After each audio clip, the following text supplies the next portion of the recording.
I've identified that an autocratic and charismatic leadership style are needed.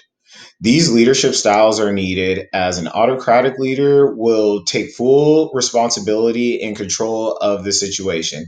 In the active shooter crisis, if this is pertaining to the crisis I chose of city employees at an after school program, the teacher will use skills theory as they will have exit strategy and shelter in place strategies already practiced as routine training for those who are city employees who operate on after school programs. Also, a charismatic leader will be needed because the students look to their teachers as role models and they follow them because they seem confident. And as teachers, they seem as they're all knowing. So the children will follow them. And in that moment, the teachers will need to trust their training and use that confidence to understand that they know how to act or react during this given situation. Up next for the 3 hour leader, the leadership styles that are needed will be a situational leader, as the situation for active shooters are always going to be different. Each situation will be independent and will call for those skills theories to be used. So they will need to use a combination potentially of shelter in place or an exit strategy. Other active shooter situations can also cause just for an exit strategy or a shelter in place strategy.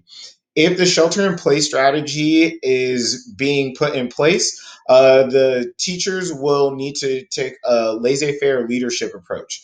They will use a laissez faire leadership approach because they will have to sit back and wait patiently and keep the children calm as they wait for the police to do their job and, resolve the situation and get to them, safe and securely.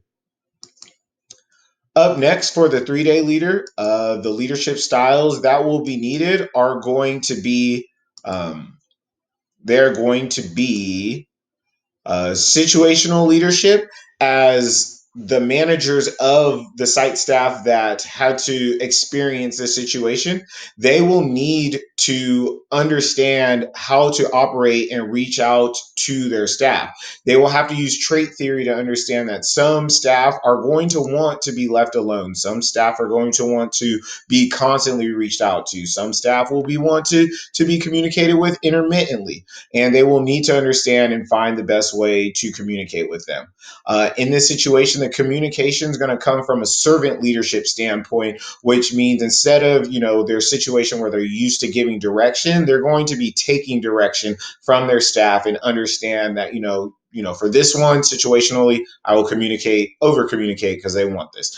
For the other ones, I will understand that they want intermittent communication. So they will take a servant leadership approach.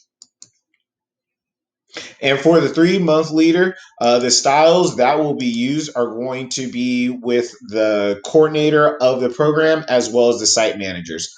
For the site managers, they're going to have to use self vision and they're going to have to lead themselves independently and find a new way to create themselves and their vision for why they work with children and how they're going to move forward with their lives with positive affirmations, and understand that this, tragic crisis is not who they are. It was just a happening, and they're still the same great people that they were before this crisis.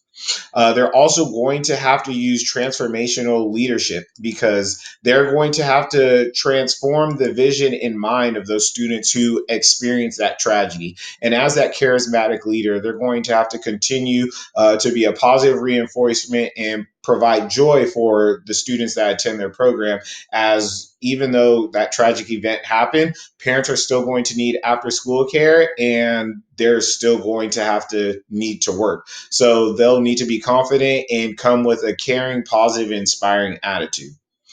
This also goes towards the managers. They're going to have to use transformational leadership to provide a positive atmosphere for those staff who had to experience that tragic crisis. So they'll need to possibly give them more days off, or they'll need to have them come in for group sessions and just talk about it and see ways that they can improve the training, maybe find new exit strategies, and see how they can improve upon that.